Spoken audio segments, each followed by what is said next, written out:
Before we dive in, pause for a moment and tell me something. Where in the world are you watching from and what time is it right now? Maybe it's sunrise in Nairobi, midnight in New York, afternoon in Canada, or evening in France. Don't just watch quietly. Drop a comment below and let's see how far this story reaches across the world.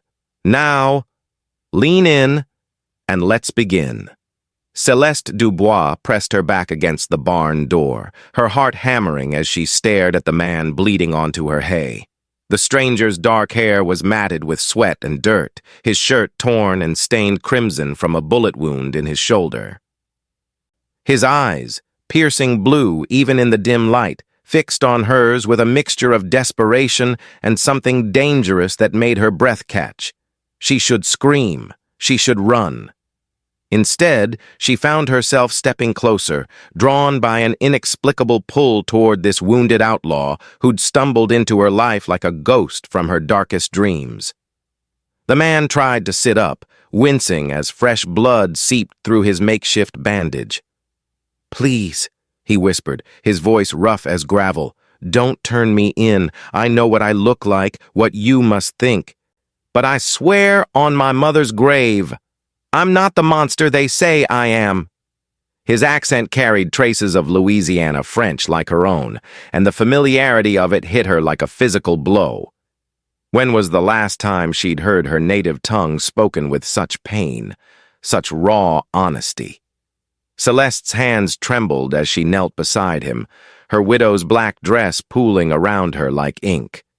3 years of solitude had not prepared her for this moment, for the way her pulse quickened at the sight of his strong jaw, the way her carefully constructed walls began to crumble at the vulnerability in his eyes.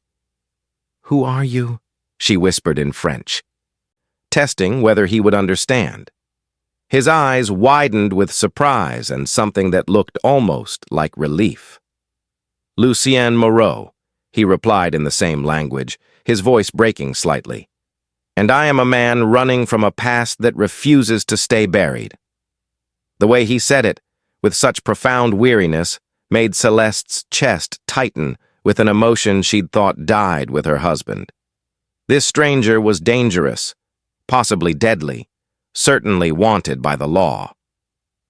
But in that moment, looking into his haunted eyes, she saw something that called to the loneliness that had been eating her alive for 3 endless years. Outside, the sound of approaching horses made them both freeze. "The posse," Lucien breathed, his face going pale. "They've tracked me here." Céleste made a decision that would change everything. She grabbed a horse blanket and threw it over him, then scattered fresh hay on top. As boot steps approached the barn, she stood and smoothed her skirts, preparing to lie to Lawmen for a man whose name she'd learned just moments before. The first step toward a love that would either save them both or destroy everything she had left. 6 months earlier, Céleste had stood at her husband Thomas's graveside, surrounded by neighbors who whispered about the burden she'd become, a childless widow with a failing farm and debts that mounted like winter snow. The Reverend's words about eternal rest had felt like mockery when her own rest seemed impossible. Her nights filled with the echo of Thomas's final labored breaths and the crushing weight of solitude that followed his death from consumption. The farm that had once been their shared dream had become her prison. Without Thomas's strong back and knowledge of livestock, the cattle wandered through broken fences, while creditors circled like vultures. Her neighbors' initial offers of help had faded when it became clear that charity couldn't fix what was fundamentally broken. A woman trying to run a man's operation in a world that had no patience for such presumption. Each failed attempt to maintain what Thomas had built felt like another small death. The town's judgment followed her everywhere, in the pitying looks at church, the whispered conversations that stopped when she approached, the way men either ignored her completely or stared with intentions that made her skin crawl. Widow Morrison had offered to find her a position as a governess in San Antonio, speaking as if Céleste's current life was merely an embarrassing phase to be quickly resolved. The assumption that she couldn't or shouldn't maintain her independence grated against every fiber of her being. But the worst part was the silence. Thomas had been her constant companion, her best friend, the only person who truly understood her dreams of building something lasting in this harsh frontier land. Without his voice, his laughter, his gentle snoring beside her at night, the farmhouse felt like a tomb. She'd taken to talking to herself just to break the oppressive quiet, carrying on conversations with Thomas's memory that left her feeling more isolated than ever. The night before Lucian's arrival, Céleste had stood on her porch with Thomas's old rifle, seriously considering whether the struggle was worth continuing. The farm was failing, her savings nearly gone, and the loneliness had become a physical ache that followed her through every waking moment. She'd whispered a prayer to a god who seemed to have forgotten her existence, asking for either the strength to carry on or the courage to let go. She never imagined that prayer would be answered in the form of a bleeding outlaw who would turn her carefully ordered world completely upside down. Sheriff Jake Morrison, no relation to the widow who'd offered Céleste employment, led his posse with the grim determination of a man who'd made hunting outlaws his life's work. He'd been tracking Lucien Moreau for 3 months, following a trail of bank robberies and shootouts that stretched from the Oklahoma Territory down into the heart of Texas. What made this particular chase personal wasn't just the bounty money, though $5,000 would set him up for life. It was the reputation that Moreau's continued freedom was destroying, Morrison's reputation as the lawman who always got his man. The posse reined up outside Céleste's barn, their horses lathered and breathing hard from the pursuit. Morrison dismounted with the careful movements of a man who'd spent too many years in the saddle, his weathered face scanning the property for signs of their quarry. "Moreau's horse went lame about 2 miles back," he called to his man. "Tracks lead this way. He's holed up somewhere close, bleeding like a stuck pig from that shoulder wound."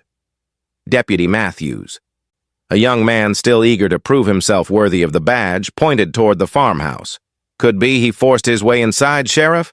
Took the widow hostage, maybe?" The suggestion made Morrison's expression darken.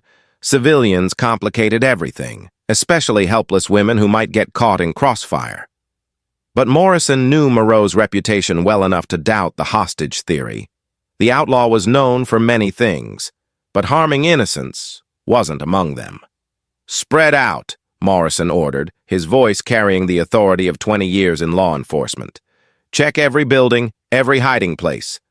But be careful. Moreau's wounded and desperate, which makes him twice as dangerous. And remember, the governor wants him alive if possible. Dead outlaws don't reveal where they've hidden their stolen money." The reminder of potential treasure added eager gleams to his men's eyes, transforming a simple manhunt into something approaching a gold rush. Inside the barn, Céleste held her breath as she heard the sheriff's voice, recognizing the tone of a man accustomed to command. Through the small window, she could see Morrison's face, hard, calculating, absolutely convinced of his own righteousness. This was a man who saw the world in stark terms of legal and illegal, with no room for the gray areas where mercy might flourish. As his hand moved to the barn door latch, Céleste realized she was about to commit a crime that could destroy what remained of her carefully constructed life. But looking down at Lucian's hidden form, she found she didn't care about the consequences. Some instinct deeper than law or logic had awakened in her, and it refused to be silenced. Morrison pushed open the barn door, his keen eyes immediately scanning for any sign of disturbance. Céleste forced herself to continue forking hay into the horses' stalls, her movement steady despite the terror coursing through her veins. "Afternoon, Sheriff," she said with carefully neutral politeness, not looking up from her work. "Quite a commotion you're making. Is there some kind of trouble?" Her French accent, usually a source of mild embarrassment in this English-speaking community, now seemed like camouflage, making her appear more foreign and less likely to be harboring American outlaws. "Afternoon, Mrs. Dubois," Morrison replied, tipping his hat with automatic courtesy while his eyes continued their methodical search. "We're tracking a dangerous criminal, armed bank robber named Lucien Moreau." "You haven't seen any strangers around your property, have you? Man about 6 feet tall, dark hair, likely wounded and bleeding?" His tone was professional but carried an undercurrent of suspicion that made Celeste's palms sweat despite the cool barn air. Celeste allowed herself a moment of apparent thought, her performance as an innocent widow coming naturally after 3 years of community sympathy. "A wounded man? Mon Dieu, that sounds terrible. But no, Sheriff, I haven't seen anyone. Just been tending to my animals since dawn." It's been so quiet I was starting to think the whole world had forgotten about me. The touch of self-pity in her voice was genuine enough to be convincing, and she saw Morrison's expression soften slightly with the reflexive sympathy most men showed toward helpless widows. Morrison's deputy began poking through the hay stalls with his rifle barrel, coming dangerously close to where Lucien lay hidden. Celeste's heart hammered so hard she was certain it must be audible, but she forced herself to watch with the mild curiosity of someone uninvolved in whatever drama was unfolding. "Careful with that pitchfork, Deputy," she said with gentle concern. "Old Bessie gets nervous around strangers and she kicks like a mule when she's spooked."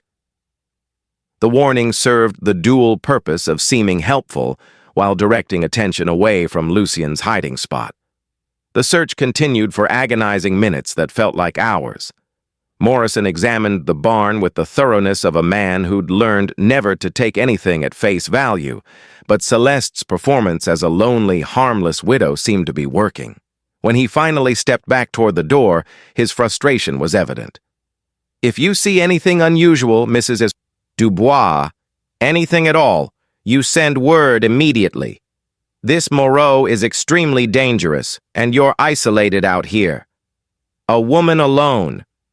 He left the warning unfinished, but his meaning was clear enough to make Celeste nod with appropriate feminine concern, while silently marveling at how easily men underestimated women they perceived as weak and defenseless. After the posse rode away, Celeste waited a full hour before removing the hay and blanket from Lucien's hiding place. He was unconscious, his face pale and clammy with fever from infection setting into his wound. Without hesitation, she gathered him into her arms, surprised by her own strength as she half-carried, half-dragged him toward the farmhouse. His weight against her body awakened sensations she'd thought buried with Thomas, and she found herself acutely aware of his masculine presence, despite his weakened state. In her kitchen, she laid him on the table where she'd once prepared meals for her husband, trying not to think about the symbolic significance of the moment. Lucien's shirt was ruined by blood and dirt, and she cut it away with kitchen shears, revealing a chest marked with old scars that spoke of a violent life. But it was the fresh wound that concerned her, angry and inflamed, with fragments of cloth embedded in the torn flesh. She'd doctored enough farm animals to know infection when she saw it, and this man would die without proper care. As she cleaned the wound with whiskey and hot water, Lucien drifted in and out of consciousness, murmuring words in French that made her lean closer to catch their meaning. He spoke of someone named Marie, of children's laughter, of fires and screaming that made his sleeping face contort with anguish. Whatever demons haunted this man's dreams were real enough to make him weep in his unconsciousness. And Celeste found herself smoothing his hair with a tenderness that surprised her with its intensity. The intimacy of caring for him, washing his fevered body, changing his bandages, spooning broth between his cracked lips, created a connection that transcended their circumstances. She'd forgotten what it felt like to be needed, to have her touch matter to another human being's survival. With Thomas, she'd been a partner in their shared dreams. With Lucien, she was becoming something else entirely, protector, healer, and perhaps something more dangerous that she wasn't ready to name. When he finally opened his eyes near midnight, focusing on her face with confusion and growing awareness, the first word he spoke was her name. Celeste, he whispered, as if testing how it felt on his tongue. The way he said it, with such gentle reverence, made her realize she'd crossed a line from which there might be no return. She was no longer just hiding an outlaw. She was falling for a man whose secrets could destroy them both, and the knowledge should have terrified her. Instead, it felt like the first honest emotion she'd experienced since her husband's death. Over the next 3 days, as Lucien's fever broke and his strength slowly returned, Celeste found herself drawn into conversations that revealed layers of complexity she'd never expected from a wanted man. He told her about growing up in the Louisiana bayous, the son of a French trapper and a Creole mother who'd taught him to see beauty in the wild places where civilization feared to tread. His childhood sounded magical, full of adventure and freedom that made her own sheltered upbringing seem colorless by comparison. But there were darker threads woven through his stories, hints of tragedy that he approached carefully, like a man walking around broken glass. He spoke of losing his family to fever, just as she had lost Thomas, and the shared experience of grief created an understanding between them that needed no words. When he described the emptiness that followed loss, the way food lost its taste and sunrise seemed pointless, Celeste felt tears gathering in her eyes for sorrows that weren't her own. After Marie and the children died, Lucien said quietly, staring at the ceiling as he spoke, I stopped believing in anything good. The world became a place where innocent people suffered while evil prospered, and I decided if that was the game, I might as well play by those rules. His confession hung between them like a bridge he was offering her the chance to cross, and Celeste realized he was trusting her with pieces of himself that he'd shared with no one else. She found herself reciprocating with stories of her own isolation, the crushing weight of community expectations, and the way widowhood had made her invisible to everyone except creditors and men with dishonorable intentions. Lucien listened with an attention that made her feel seen in ways she'd forgotten were possible, and when he reached out to touch her hand, the simple contact sent electricity through her entire body. They were two broken people finding wholeness in each other's brokenness, and the realization was both beautiful and terrifying. But even as intimacy grew between them, Celeste sensed there were depths to Lucien's story that he hadn't revealed. Sometimes she caught him staring into the distance with an expression of such profound guilt that it made her chest ache with sympathy. Whatever had driven him to outlawry was more complex than simple grief or desperation, and she found herself both desperate to know the truth and afraid of what it might mean for the feelings growing between them like wildflowers in drought-parched soil. Morrison returned a week later with renewed determination and a smaller posse, his weathered face showing the strain of a manhunt that had become personal. This time he didn't bother with pleasantries, dismounting from his horse with the aggressive energy of a man whose patience had been exhausted by failure. Celeste watched from her kitchen window as he approached, her heart racing as she realized Lucien was still too weak to travel, too recognizable to hide effectively if Morrison decided to search the house. "Mrs. Dubois!" Morrison called out, his voice carrying across the yard with unmistakable authority. "I need to speak with you about some new information we've received." The formal tone was different from his earlier visit, and Celeste felt ice forming in her stomach as she realized someone might have seen something, reported something that had brought the law back to her door with dangerous purpose. She met him on the porch, hoping her carefully composed expression would hide the terror coursing through her veins. Morrison's eyes studied her face with the intensity of a man trained to read deception, and she forced herself to meet his gaze with the innocent confusion of a woman who had nothing to hide. "Sheriff, what kind of information?" she asked, allowing genuine concern to color her voice. "Has something happened in town?" "Funny thing," Morrison said slowly, his tone deceptively casual. "Old Pete Jensen swears he saw smoke from your chimney burning all night, every night this past week. Strange for a woman living alone, especially in weather this warm. Makes a man wonder what might require such constant fire. His words were carefully chosen to probe for weakness, to see if she would crack under the pressure of implied suspicion. Céleste felt her mouth go dry, but she forced herself to laugh with what she hoped sounded like genuine amusement. Oh, that old fool sees things that aren't there when he's been drinking, which is most of the time. But you're welcome to check my fireplace, Sheriff. I've been doing laundry and preserving vegetables, work that requires hot water. A woman alone has to keep busy, or the loneliness might drive her mad. The explanation was plausible enough, but she could see Morrison wasn't entirely convinced. His next move would determine whether her carefully constructed deception would hold, or whether she and Lucien would face a reckoning that neither of them was prepared for. Morrison's search of the house was thorough and invasive, his boots echoing through rooms that had become sanctuaries of growing intimacy between Céleste and Lucien.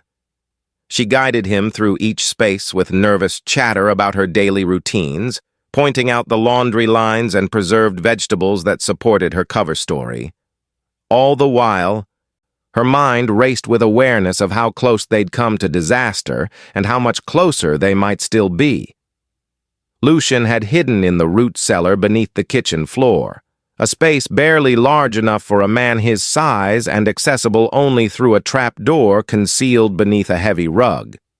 The hiding place had been Thomas's idea, designed for storing valuables during Indian raids that never came. Now it served a purpose Thomas never could have imagined, sheltering an outlaw whose presence in his home would have horrified the law-abiding farmer beyond measure. "You keep a very clean house, Mrs. Dubois," Morrison observed. His tone neutral, but his eyes missing nothing. "Almost like you've been expecting company." The comment was another probe, designed to rattle her into confession or mistake. But Céleste had learned to control her reactions during her years as a frontier wife. Danger was nothing new, only its source had changed. "Cleanliness is next to godliness, as my dear mother used to say," Céleste replied, fighting to keep her voice steady. "And with Thomas gone, keeping house gives me purpose. A woman needs purpose, Sheriff, or she might lose herself entirely." The reference to her dead husband served dual purpose, explaining her meticulous housekeeping while reminding Morrison of her status as a grieving widow deserving of sympathy rather than suspicion. When Morrison finally left, apparently satisfied that his instincts had led him astray, Céleste waited until his posse was completely out of sight before releasing Lucien from his cramped hiding place. He emerged pale and shaking, not from fear but from the obvious pain of his still-healing wound. As she helped him to a chair, their eyes met with shared understanding of how narrowly they'd escaped discovery. The danger should have driven them apart, made her reconsider the wisdom of harboring a fugitive.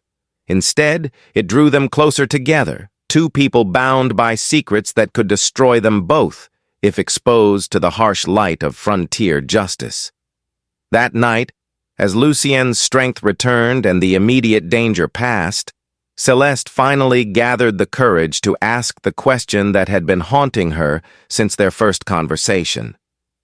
"Tell me about Marie," she said gently, sitting beside his bed in the soft glow of candlelight. "Tell me about the children. Tell me what really drove you to become the man Sheriff Morrison is hunting." Her words hung in the air between them like a challenge, and she watched his face close off with the instinctive protection of someone who'd learned to guard his deepest wounds. Lucien was quiet for so long that Céleste began to think he wouldn't answer. When he finally spoke, his voice was barely above a whisper, and she had to lean closer to catch his words. "Marie was my wife. Little Jean-Paul was 5, and Sophie was just 3 when the fever took them. But that's not the whole truth, Céleste. The whole truth is darker than anything you've imagined." His admission sent ice through her veins, but she forced herself to remain still, to listen without judgment to whatever revelation was about to shatter her growing feelings for this complex man. "The fever came from contaminated water," Lucien continued, his eyes fixed on some distant point that she couldn't see. Water that was poisoned by mercury runoff from the Beaumont Mining Company. They knew their operations were killing people, had known for months, but the profits were too good to stop. My family died because rich men in San Francisco decided their gold was worth more than poor people's lives. The anger in his voice was controlled but absolute, and Céleste began to understand the depths of rage that had transformed a grieving husband into an outlaw. "I tried the legal way first," Lucien said, his laugh bitter as winter wind. "Hired a lawyer with money I didn't have, filed complaints with authorities who didn't care, begged newspapers to print stories they were too afraid to run. The Beaumont family had judges in their pockets, politicians on their payroll, and enough money to make inconvenient widowers disappear. So I decided to take what they owed me, with interest." His confession hung between them like a sword, and Céleste realized she was falling in love with a man who robbed banks not for greed, but for vengeance against a system that had failed to protect the innocent. The revelation should have horrified her, made her see him as the dangerous criminal Morrison believed him to be. Instead, it explained the contradictions she'd sensed in him. The gentleman's manners paired with a gunfighter's skills, the tender care he showed her contrasted with the cold fury that sometimes flickered in his eyes. Lucien Moreau wasn't a common outlaw. He was a man seeking justice in a world where justice had to be taken by force. And despite every rational argument her mind could muster, Céleste found herself falling deeper in love with him because of his dark secret, not in spite of it. The next morning brought a visitor that made Céleste's blood run cold, Ezra Beaumont himself, the mining heir whose family's greed had created the outlaw sleeping in her spare room. He arrived in an expensive carriage with armed guards, his pale, soft features and immaculate clothing marking him as a man who'd never known honest work or genuine hardship. The irony of having both hunter and hunted under her roof was not lost on Céleste as she smoothed her skirts and prepared to face the enemy whose crimes had created her unlikely love story. "Mrs. Dubois," Beaumont said with the casual arrogance of a man accustomed to immediate deference, "I'm told you might have information about a criminal named Lucien Moreau. My family is offering a substantial reward for his capture. Enough money to solve any financial difficulties a widow might be experiencing." His assumption that she could be bought with sufficient payment revealed everything Céleste needed to know about his character. And she felt her anger building like steam in a kettle. She invited him inside with the practiced courtesy of a frontier wife, all while calculating whether Lucien would be able to hear their conversation from his hiding place. Beaumont's presence filled her kitchen like a poison, contaminating the space where she'd nursed Lucien back to health, with touches that had awakened her sleeping heart. The contrast between the two men couldn't have been starker. One soft and corrupt, the other hard and honorable despite his outlaw status. "Tell me, Mr. Beaumont," Céleste said carefully as she served coffee she hoped he'd choke on, "what exactly did this Moreau fellow steal from your family? The newspapers are rather vague about the details." Her question was calculated to probe the depths of his guilt, and she watched his pale eyes shift with the discomfort of a man unused to direct questions about his family's business practices. Beaumont's answer was a mixture of lies and half-truths that painted Lucien as a common criminal, while carefully omitting any mention of the poisoned water or the deaths that had driven him to vigilante justice. As Céleste listened to the sanitized version of events, she realized she was witnessing the same corruption that had denied Lucien legal recourse for his family's murder. The revelation crystallized her feelings into something harder and more determined than simple love. She wasn't just hiding an outlaw anymore. She was choosing sides in a war between justice and corruption that would define the rest of her life. That evening, after Beaumont's departure, Céleste made a decision that transformed her from reluctant accomplice to willing partner in Lucien's war against corruption. She found him in the barn, checking his weapons with the methodical care of a man preparing for violence, and the sight of him silhouetted against the evening light made her heart race with emotions that transcended simple attraction. This was a man worth following into darkness, worth risking everything to protect and support. "I want to help," she said simply, the words carrying weight that surprised them both. "Not just hiding you or treating your wounds, but really help. Whatever you're planning to do about the Beaumont family, I want to be part of it." Her declaration hung in the air between them like a battle cry, and she watched his expression shift from surprise to something deeper, respect for a courage he hadn't expected from a grieving widow. Lucien studied her face in the fading light, searching for signs of uncertainty or fear. "You don't know what you're asking, Céleste," he said quietly. "What I do, it's not just dangerous, it's a one-way path. Once you cross that line, there's no going back to being the respectable widow with a struggling farm. You become an outlaw, hunted by every lawman in the territory." His warning was honest and practical, but she could see in his eyes that he wanted her partnership as much as she wanted to offer it. "What is respectability worth if it means accepting injustice?" Céleste replied, surprising herself with the firmness in her voice. "My husband was a good man who followed every law, paid every tax, and believed the system would protect people like us. But the system failed him when he got sick, failed me when he died, and it failed your family when they needed justice most. Sometimes good people have to break bad laws to restore balance to the world." Their conversation continued deep into the night, moving from practical planning to philosophical discussions about the nature of justice and the price of moral compromise. As they talked, Céleste felt the last vestiges of her old life falling away like autumn leaves, replaced by something harder and more purposeful. She was transforming from victim to warrior, from mourner to avenger, and the change felt like coming alive after years of merely existing.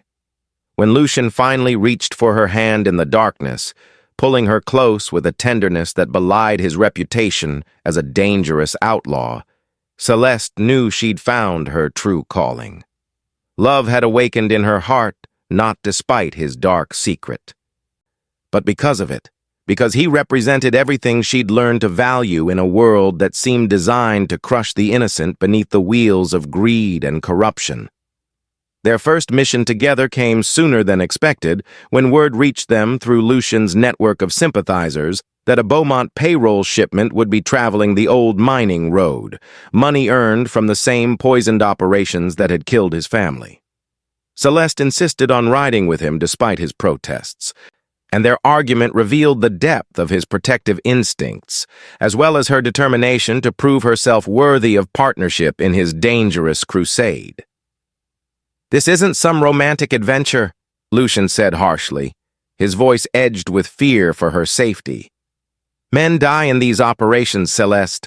Good men, innocent men, and sometimes the people trying to help them. I couldn't bear to lose you the way I lost Marie and the children."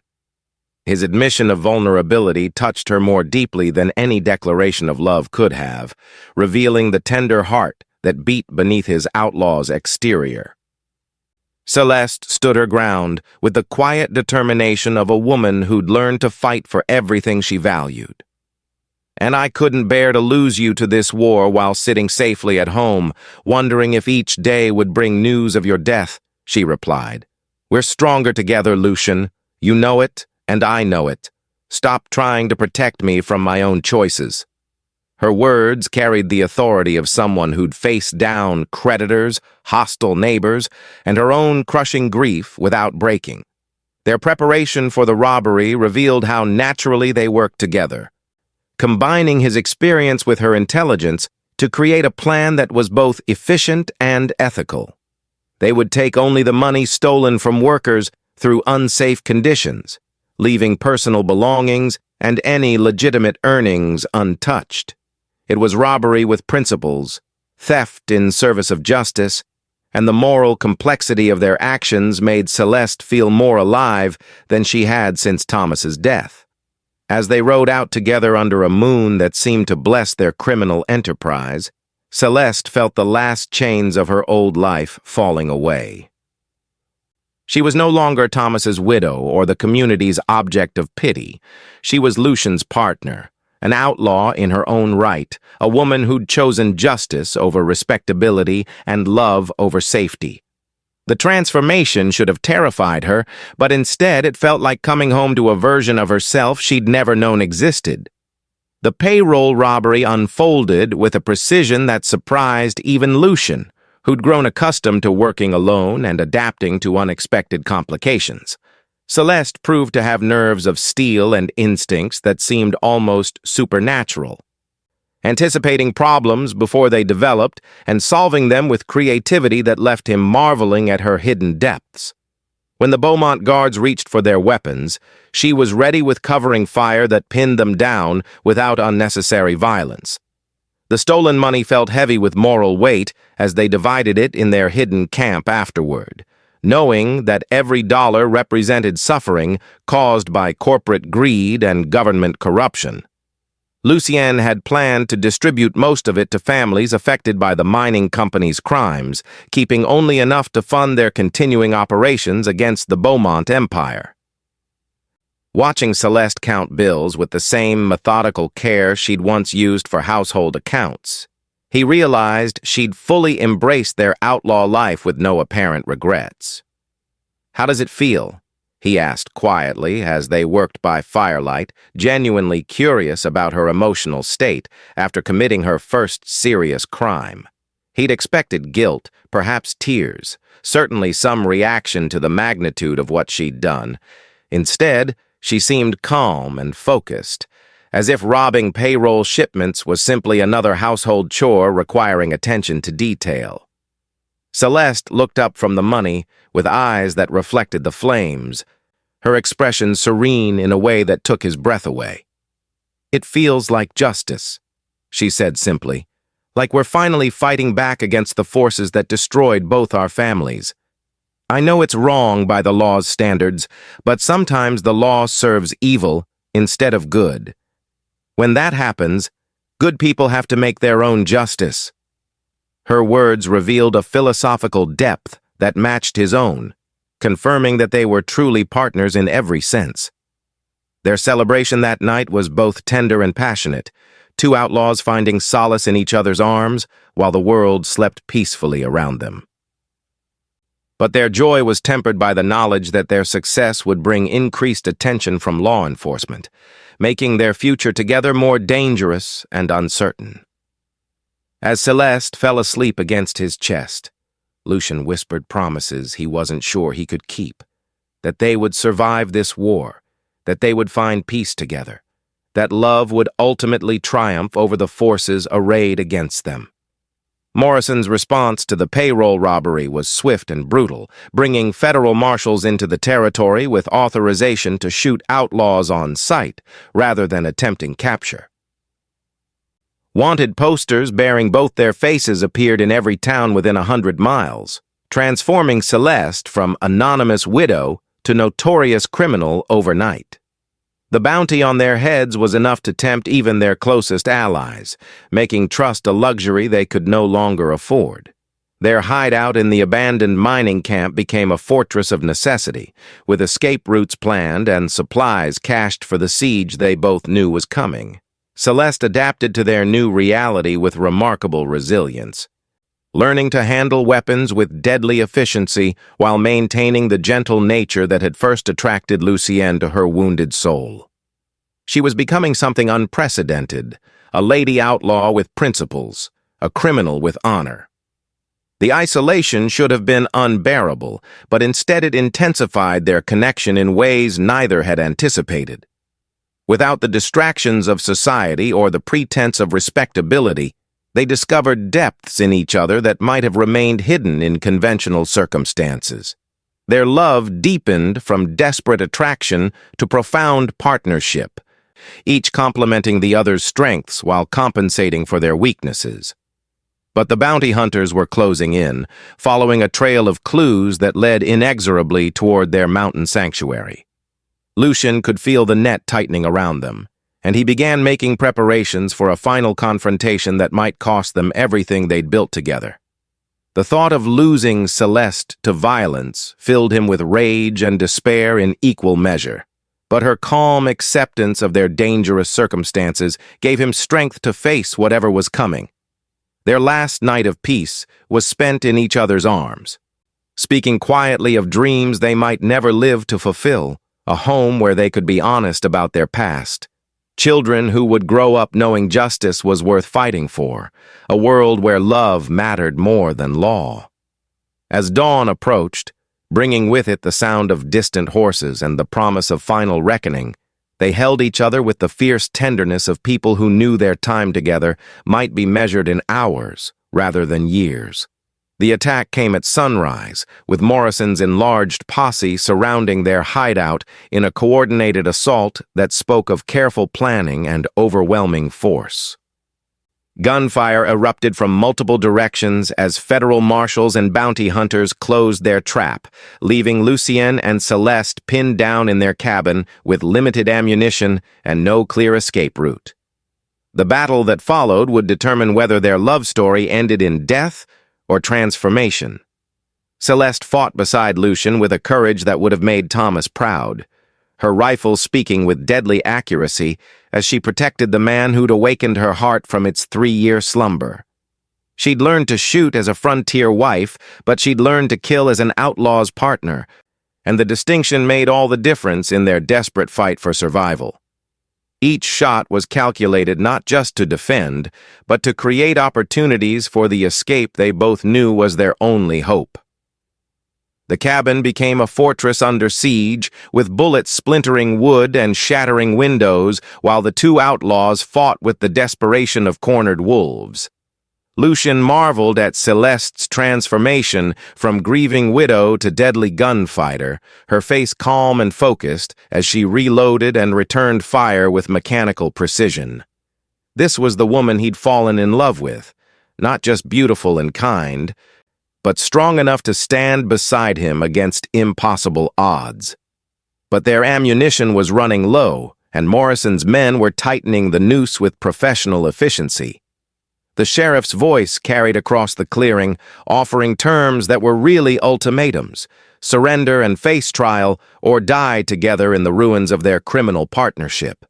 The choice was stark and simple, but as Lucien looked into Céleste's eyes, he saw no fear, only determination to face whatever came next, as long as they faced it together. Their final preparation was both practical and symbolic, checking weapons, gathering their most precious possessions, and sharing what might be their last kiss as free people.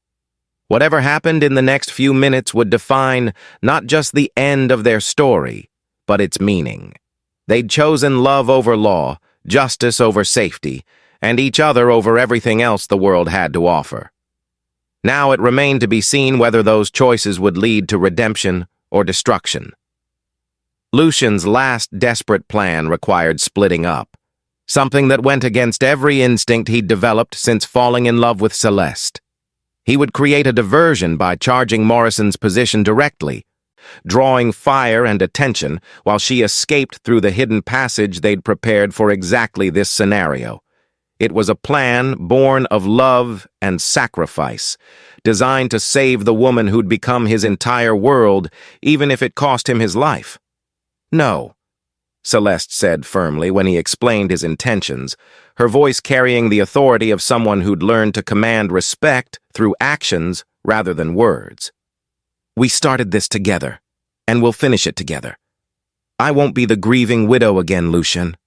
I won't survive you the way I survived Thomas, carrying guilt and regret for the rest of my empty life." Her refusal to abandon him revealed the depth of her transformation from victim to warrior. Their argument was interrupted by Morrison's voice, booming across the clearing, offering new terms that made them both freeze with shock. "Beaumont's dead," the sheriff called out, his words carrying across the morning air like thunder. "Shot down in San Francisco by federal agents investigating his mining operations. The charges against you have been reduced to robbery. No more murder warrants, no more shoot-to-kill orders. Surrender now, and you'll face trial instead of execution. The news hit them like lightning, changing everything they thought they knew about their situation. Ezra Beaumont's death meant their war against the mining dynasty had ended in unexpected victory, achieved not through their outlaw activities, but through the slow wheels of federal justice finally catching up with corporate corruption. The irony was bitter. They'd risked everything to fight an enemy who was already doomed by his own crimes. But Morrison's offer came with conditions that revealed the continuing danger of their situation. Surrender meant separation, trials in different jurisdictions, and the very real possibility that Céleste would face charges as serious as Lucien's, despite her shorter criminal career. The law rarely showed mercy to women who violated social expectations as dramatically as she had, and both outlaws knew that surrender might mean trading quick death for slow destruction in separate prison cells.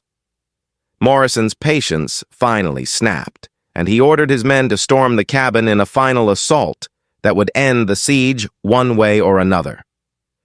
The sound of running boots and shouted orders filled the morning air as federal marshals and bounty hunters charged their position with the overwhelming force of legal authority backed by superior numbers.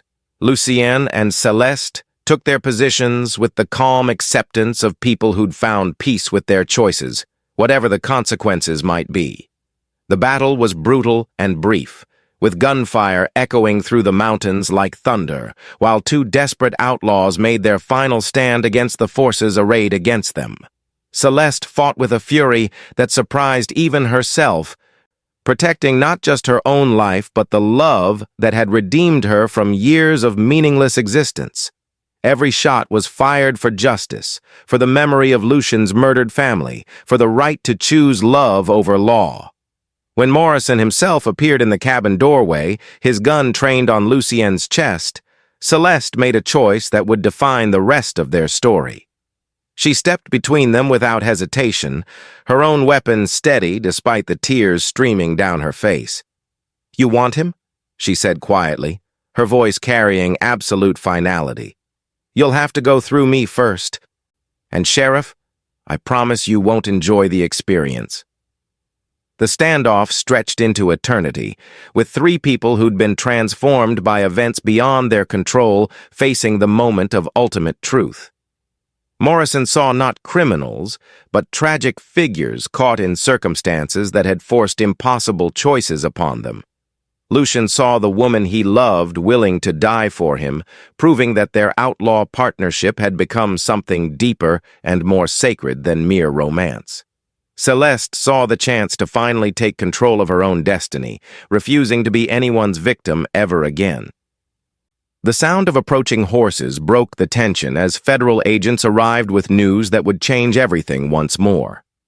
The investigation into Beaumont's mining operations had revealed evidence of systematic murder and corruption, reaching all the way to territorial government, making Lucien and Céleste's actions appear less like crimes and more like justified rebellion against a system that had failed to protect its citizens from corporate greed and official corruption.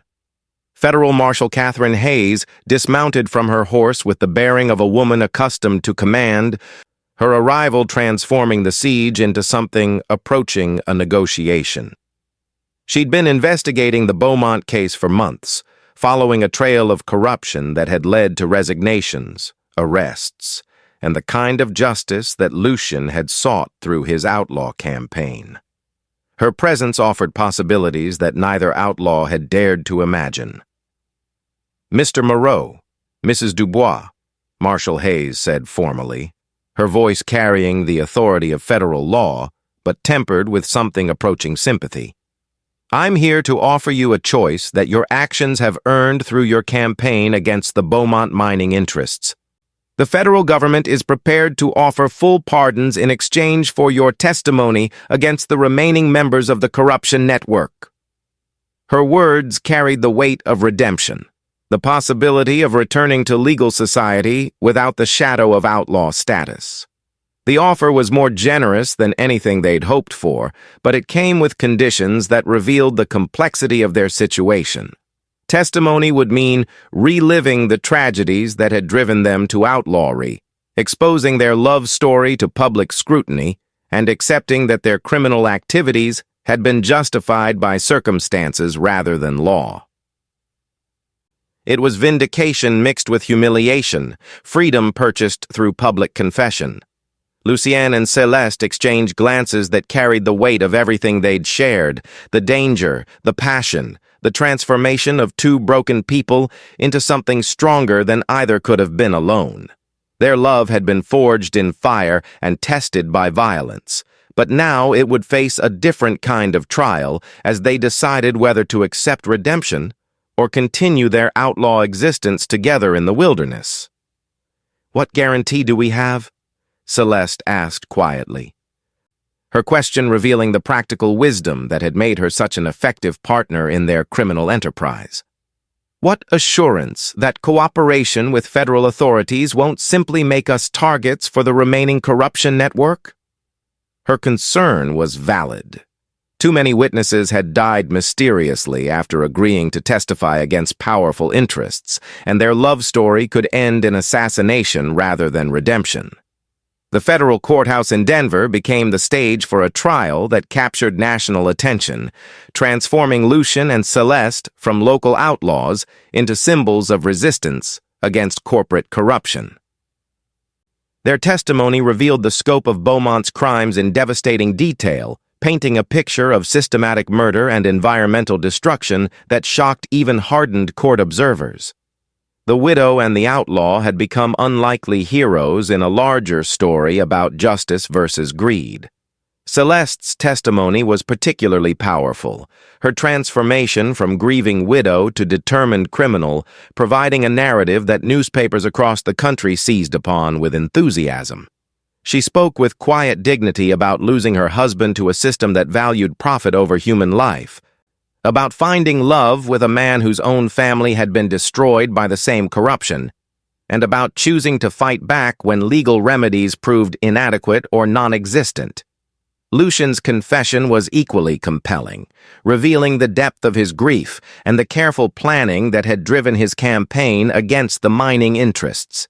He spoke without self-pity about watching his family die from poisoned water, about the legal system's failure to provide justice, and about the moment when he'd decided that robbery was the only language corrupt corporations understood. His words carried the weight of absolute truth, making even skeptical observers understand the forces that had created an outlaw from a grieving husband. The trial's outcome exceeded their most optimistic expectations, with guilty verdicts for the surviving Beaumont associates and a federal investigation that exposed corruption reaching into the highest levels of territorial government. But more importantly for the two defendants, it provided the legal vindication they'd sought through their criminal activities, official recognition that their actions had been justified by circumstances that left them no other choice. When the judge announced their full pardons and commended their courage in exposing the corruption network, Céleste felt tears streaming down her face for the first time since her husband's death. They were free, not just from legal prosecution, but from the guilt and shame that had driven them to outlawry. Their love story had become something larger than themselves, a testament to the power of ordinary people to fight extraordinary evil and emerge victorious. 1 year later, Lucien and Céleste stood together in the church where she'd once mourned her first husband, exchanging vows that transformed their outlaw partnership into something society could finally accept and celebrate. The wedding was attended by federal agents, reformed lawmen, and families whose lives had been saved by their campaign against the Beaumont corruption network. Sheriff Morrison himself served as an unofficial guard of honor, having learned to respect the courage he'd once tried to destroy. Their farm had been restored and expanded with compensation money from the federal investigation, transformed from a widow's burden into a thriving operation that employed former miners whose health had been destroyed by Beaumont's poisoned operations. The barn, where Lucien had first hidden, became a symbol of sanctuary, sheltering travelers and refugees who needed temporary safety from the continuing struggles of frontier life. Céleste's pregnancy had been confirmed the week before their wedding, adding new meaning to their partnership as they prepared to bring life into a world they'd helped make more just. The child would grow up knowing that sometimes good people had to break bad laws to restore balance to the universe. That love was worth fighting for even when the odds seemed impossible, and that courage could triumph over corruption when ordinary people refused to accept injustice. Their love story had become legend throughout the territory, told around campfires and in saloons as proof that even the darkest secrets couldn't destroy true love if both partners were willing to fight for what they believed. Newspapers had dubbed them the widow and the outlaw, but those who knew them understood they were something simpler and more profound. Two broken people who'd found wholeness in each other's arms and used that strength to make the world a better place.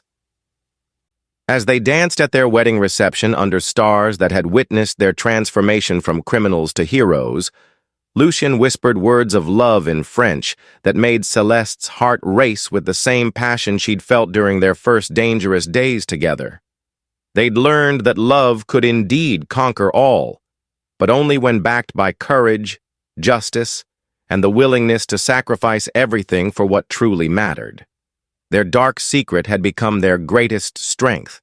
Their criminal partnership had evolved into sacred marriage, and their outlaw love had triumphed over every force arrayed against it. In a world where happy endings were rare as gold, they'd somehow managed to claim theirs through the simple but revolutionary act of choosing each other over everything else the world had to offer.